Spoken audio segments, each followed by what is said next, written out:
Hello and welcome everybody, those of you that are just trickling in now. I am Molly Turner, so I'm the Creative Campus Lead. I look after TAFE New South Wales, so if I've got any TAFE people here today, hello, I'm your person, but I also support the education team here in the customer success team, and we do these weekly webinars. Today we're going to be looking at collaboration with Adobe Express, so shared libraries for group projects. I don't want to spend too much time today going through the merits of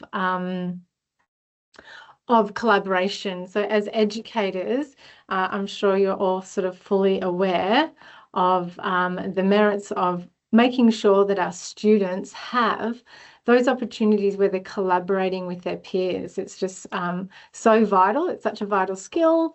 Obviously, I work in a big group of people and I'm constantly collaborating with them. So we know that collaboration is one of those key skills that we've got our students to be giving them those opportunities. So I'm not going to spend a lot of time on that today. I want to spend time creating, and you can all sort of create with me.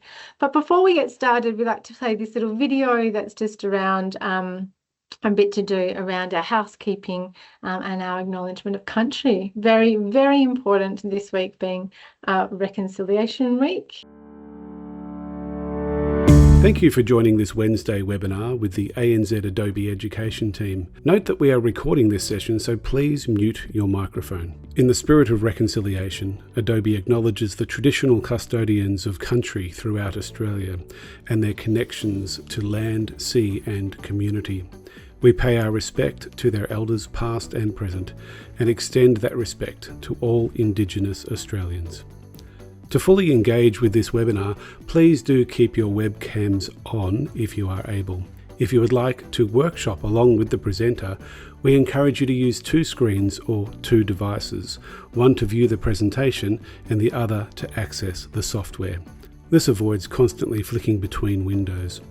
If you do miss any content, note that you can always refer back to the recording. Please use the chat feature to ask questions or share comments, and most importantly, make the most of this professional learning opportunity from Adobe. Now it's over to the Adobe Education team.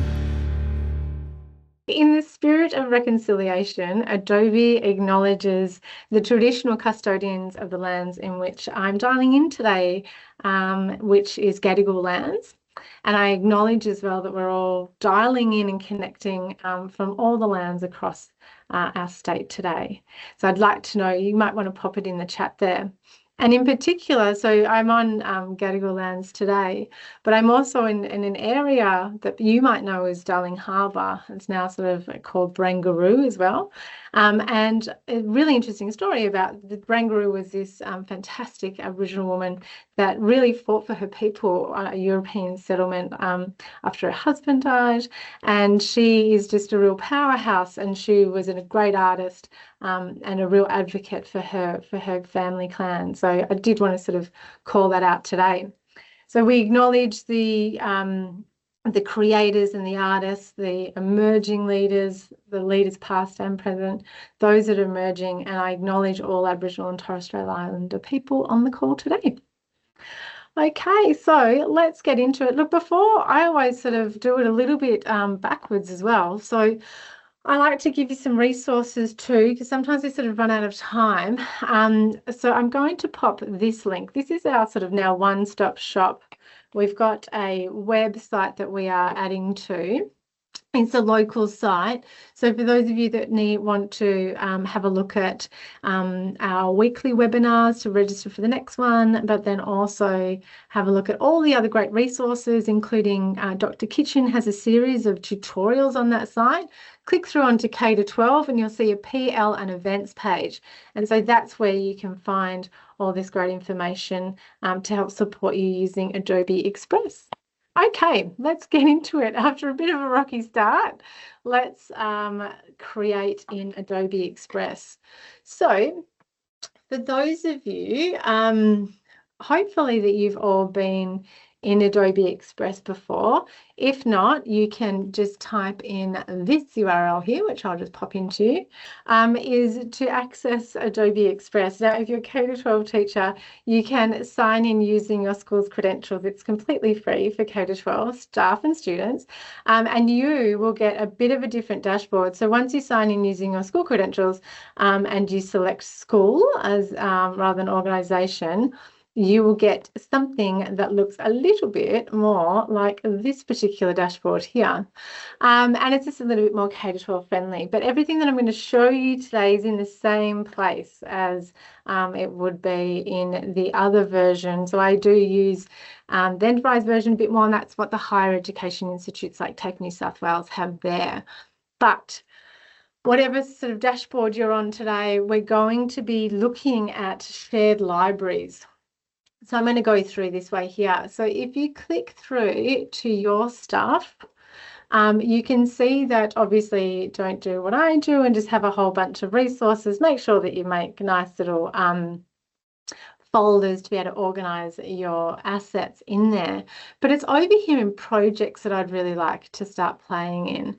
And now this project is obviously really great when you are collaborating with your colleagues. So you can see here, I've got a bank of different projects that I work with different business units around sort of Adobe, and we kind of have this little library, this shared library.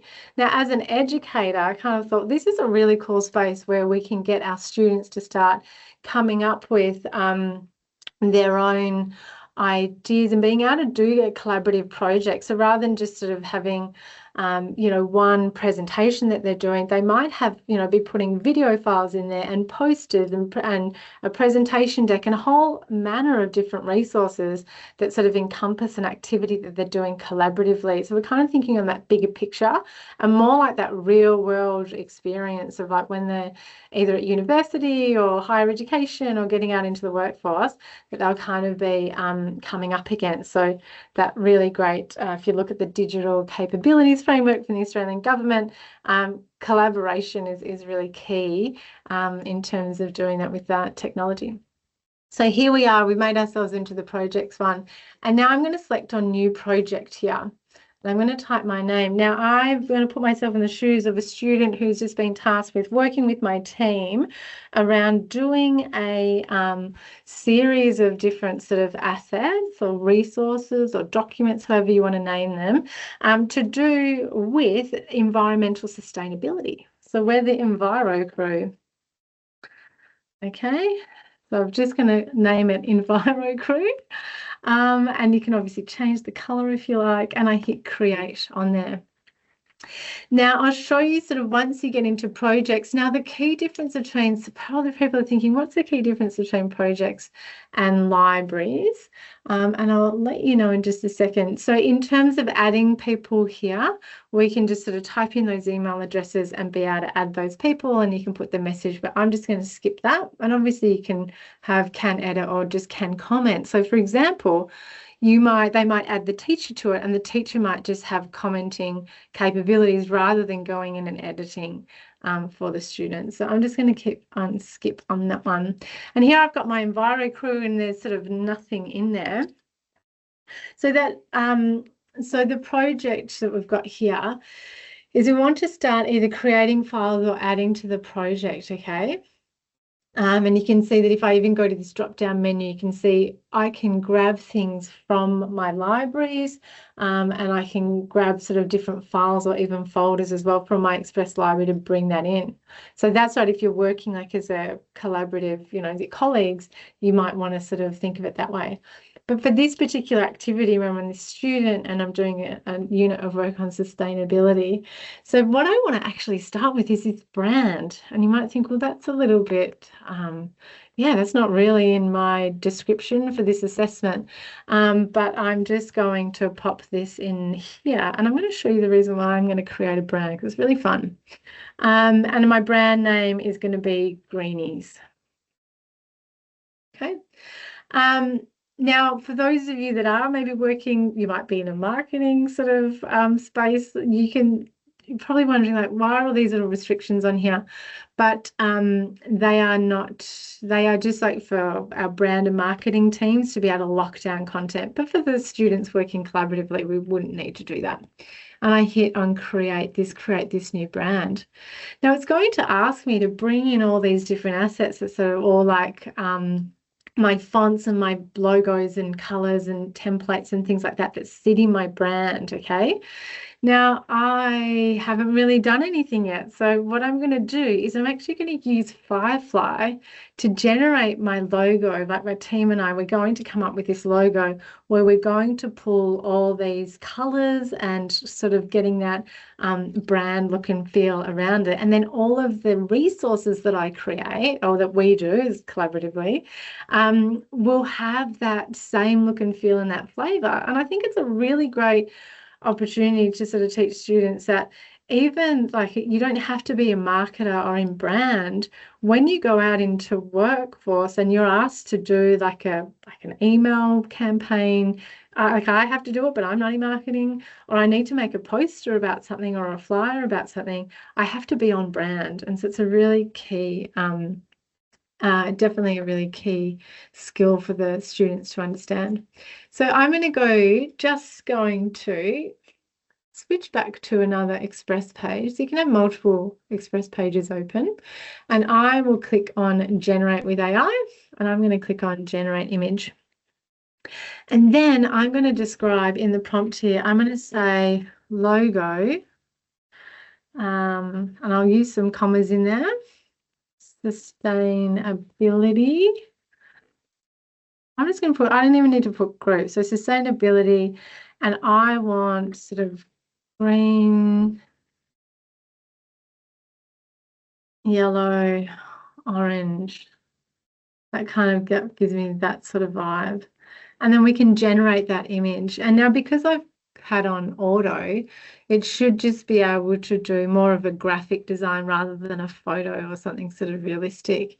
So this is a really cool sort of first step. And then it really, gets the students thinking about what types of, why did you choose the blues and the yellows, and why does that sort of conjure up ideas of like sustainability? That's quite cute. It's got the windmill in there, and there's the sun. I might just also show you that if you click through on these different different effects and things like that, you could change that.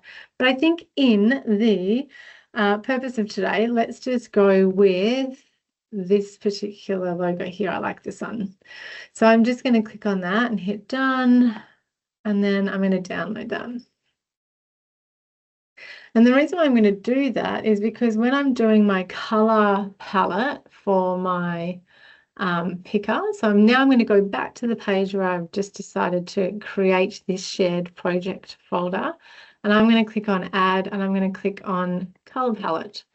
And then I'm going to add different color palettes. And this is where I get my dropper. And my dropper, oh, I've kind of gone back a step. I need to have them next to each other. I'm going to put them next to each other just like this.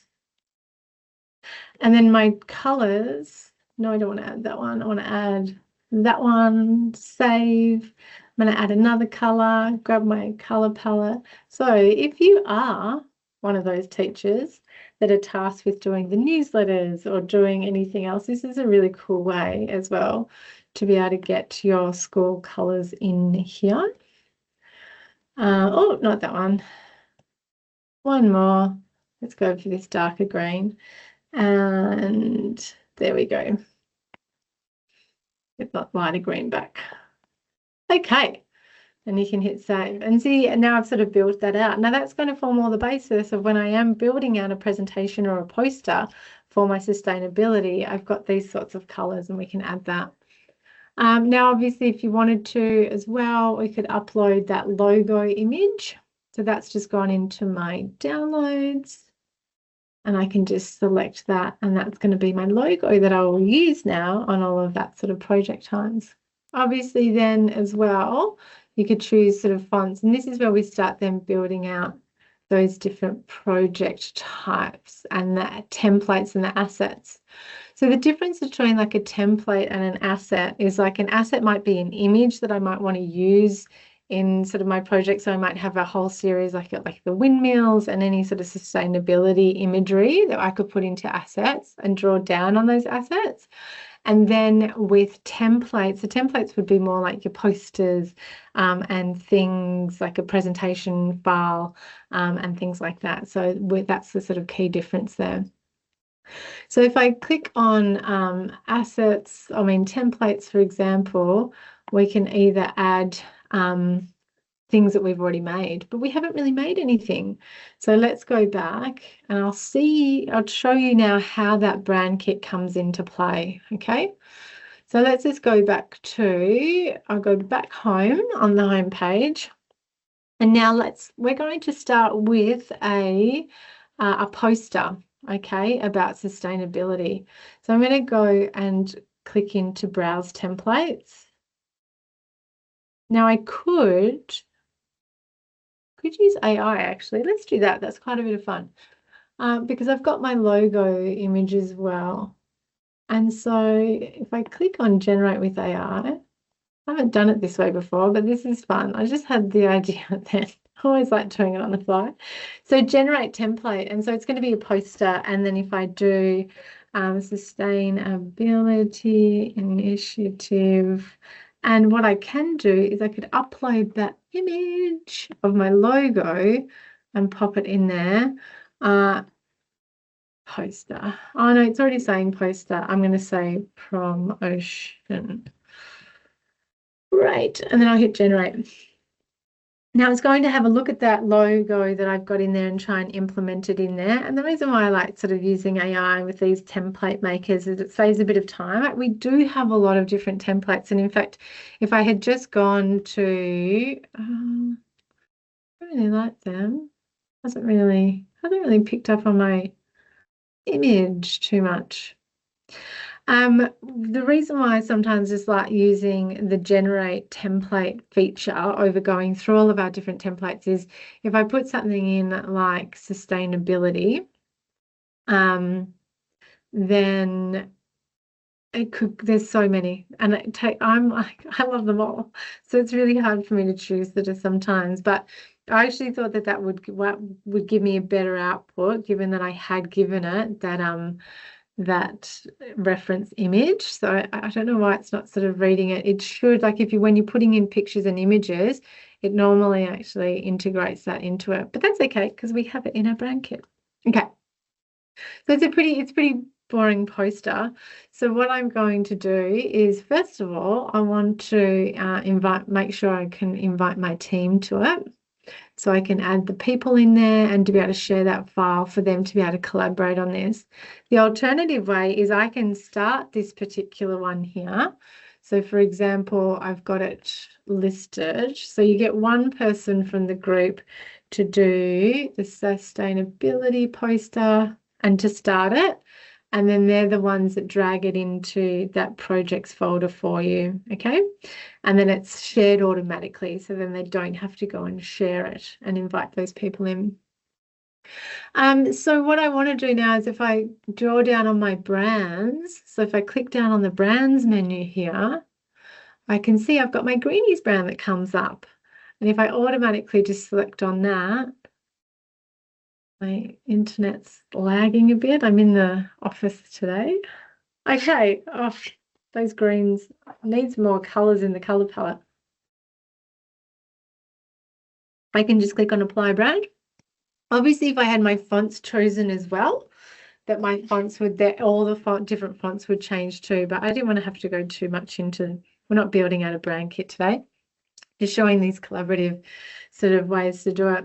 So we've got this here and automatically it's changed those colorings for me. And obviously I would then go down to my left-hand menu ribbon and I would upload, say, a photo. I could get AI to generate a photo for me again, using all of the different, prompting around if I want it to have windmills or anything in there, but Adobe stock is amazing. So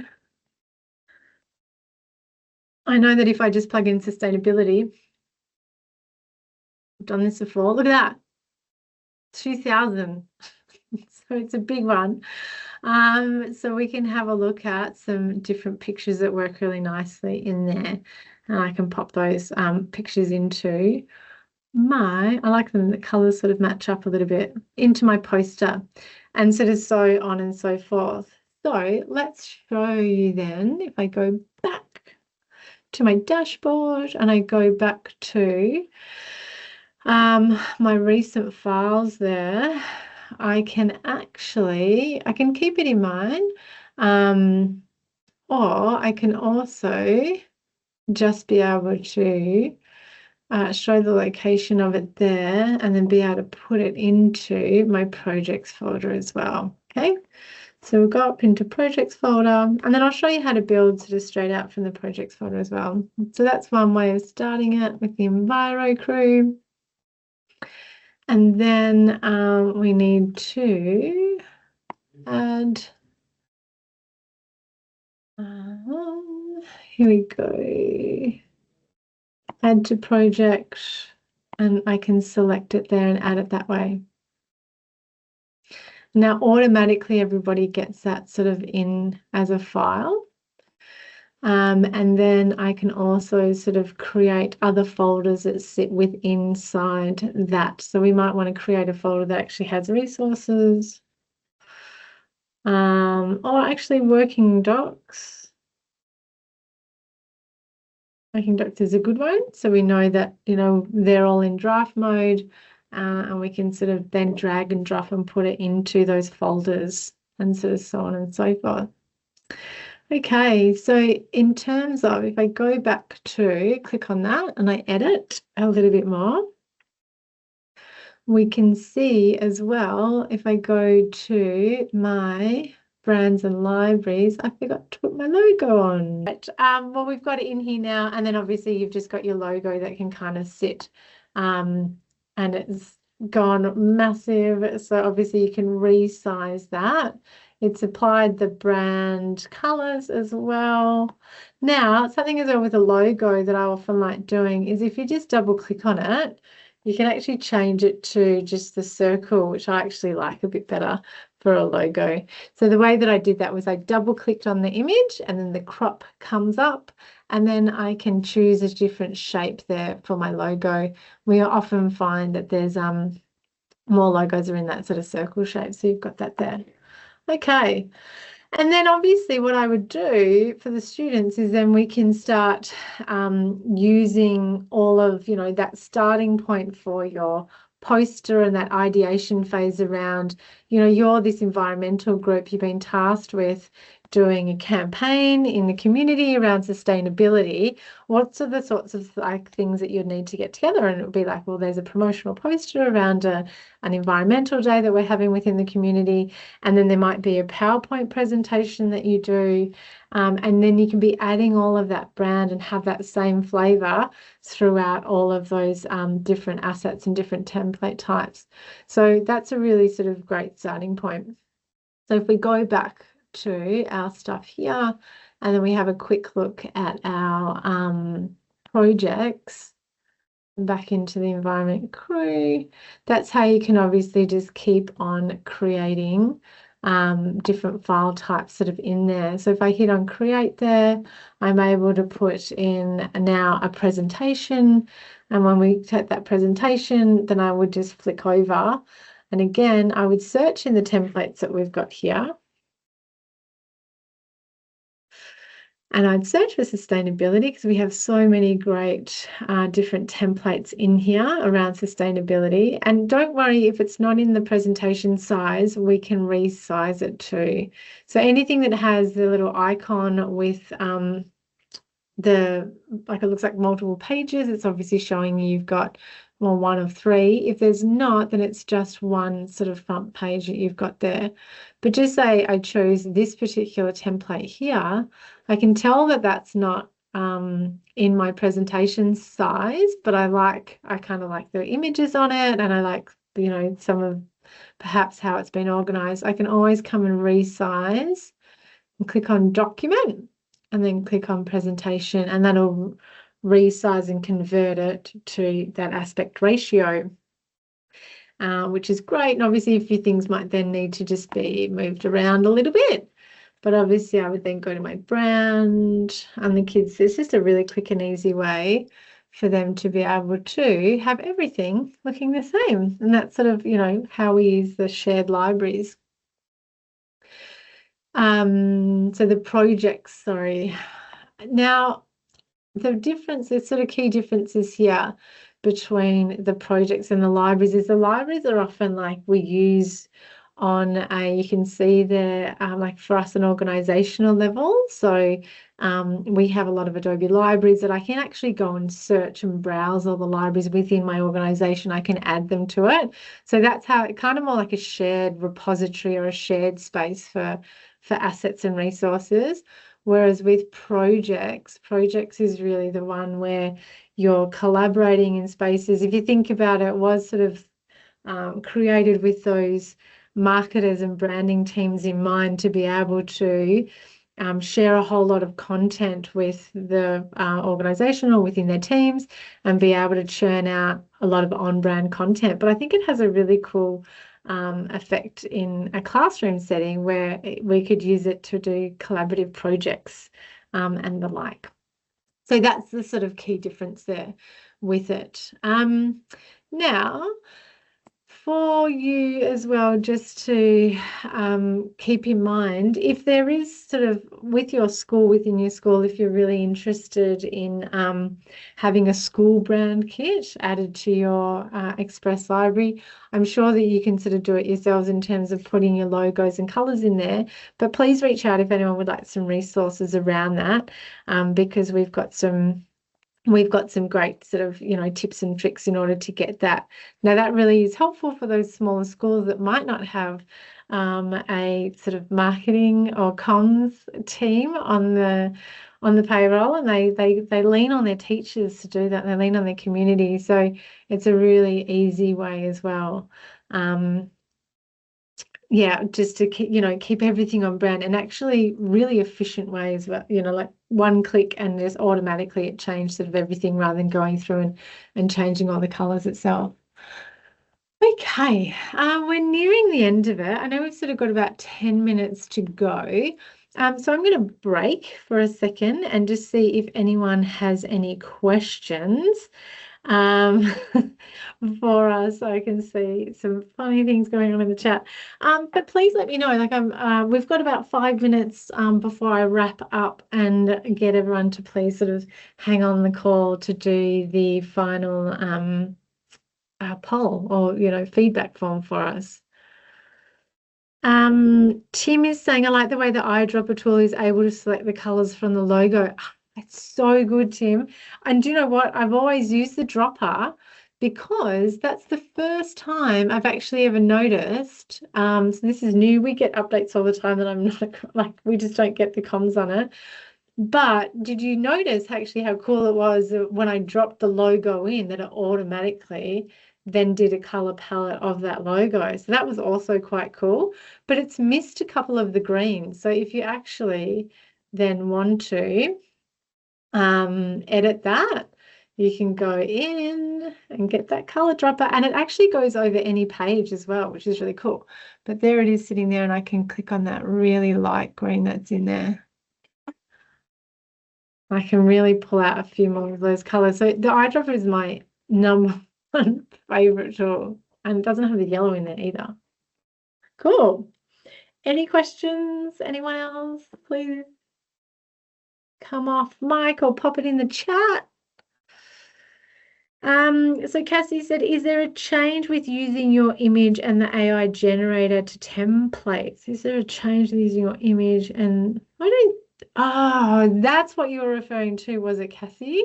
Around the AI generated. Oh, right. That makes a bit more sense.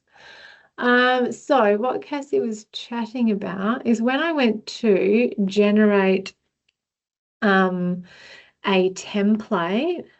Right, okay. That's really interesting because that's the first time it's happened with me. I thought you had this same problem with the downloading the logo. Anyway, You haven't. I understand what you're saying now. Now, what Cassie's talking about is before when I came up here, went sustainability initiative. Oh, let's just go sustainability community. It's going to give me more activity. And then I put, oh, do you know what? It was because it was a blank logo that I put in that it didn't have it. Now, if I put that new logo in, it does have the logo sitting there now. So, Cassie, it shouldn't matter that it's AI generated. So, I'm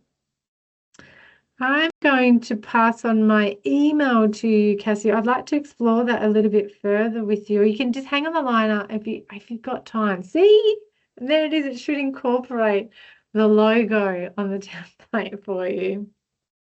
So yeah, if you've got time, hang on the line. If not, just say so, and I'll pop my email address into the chat. And let's definitely pick that up because yeah, it shouldn't matter that it's an AI generated image in there. Ben's asking, can you access these projects in the Pro apps too, or is that what libraries are for? Yeah, that's what libraries are for, Ben. So what Ben is chatting about there is if I go to my Creative Cloud app suite. Oh, you're going to test me here, Ben, but I love being tested. If I go to, is it files? Yeah, libraries. Oh, there you go, projects. Huh. Clever man, Ben. Look at that. It should pop up. There you go, EnviroCrew. Of course, we have that integration. I knew we had libraries and brands because that's where I always find my libraries from. But I think what it is more like the libraries are opened up to the organization, and in the admin console, we can actually just like share it with everyone. Whereas our projects, we kind of try and just share it with a smaller number. That's how I kind of think about it. Yeah, it's gold, isn't it? That's fantastic. I've never thought about coming at it this way. I'm just always in Express to tell you the truth. Okay, 5 minutes to go. Please let me know if you've got any other questions. We can see some people sort of dropping off. So let me just finish up. I don't want that Wednesday webinar. I want mine. Oh, and the sound thing. The sound's not going to work. So I'm going to wrap it up for you the old school way. First of all, I will just give you a reminder there about that education site. So it's in the chat for you. Please have a look at all the different resources in there, and we're adding into it. And Dr. Kitchen does an amazing job with like his tutorials and stuff. The next week, oh, I thought I had it up here. Yeah, next week we actually have a really, this is a should be AEST. Next week is a really cool panel. Okay, so it's around Gen AI in education, so the benefits and pitfalls. And the host, like you saw, I did this really quick. This session, don't you love that we have spell check now, though? How easy is that? Panel session. And my host, I love that we have it there, is Dr. Tim Kitchen. And we do have a great group of people coming. I haven't seen the confirmed list, but I know there are some really amazing educators, a lot of, very prominent people in the space of AI and education. There's some of them that work really closely with Adobe and others that are, we have a great partnership with them, but they're not necessarily an ACE, is what I'm getting at, an Adobe Creative Educator. But please join us, and we'll be hosting that panel next week. So we have some really interesting ideas, and I want to know what they're thinking about around this pitfalls piece, actually, because I see a lot of benefits, but it'd be really interesting to hear from these educators around the pitfalls. I am just going to keep encouraging you all to go to this local website that we have set up for everybody. And just in the last couple of minutes, I will show you how fantastic it is, because we've now added everything. For those, you might have teachers in your at your school that has never seen Adobe Express before, so it gives them a really good idea of what it is. So you can have a look at Express for Education, anyone from higher ed as well. There's a really great higher ed page too. But definitely click down to the Professional Learning and Events page, which has our Wednesday webinars, which is getting a name change to weekly webinars, and these fantastic on-demand tutorials. For those of you that are interested in becoming an Adobe Creative Educator, and we have a couple on the call today, it's a great community to be a part of. There's also Dr. Kitchen's newsletter, monthly newsletter that goes out with all the updates and some really amazing celebrations of what our ACE community are doing out there. Thank you, everybody.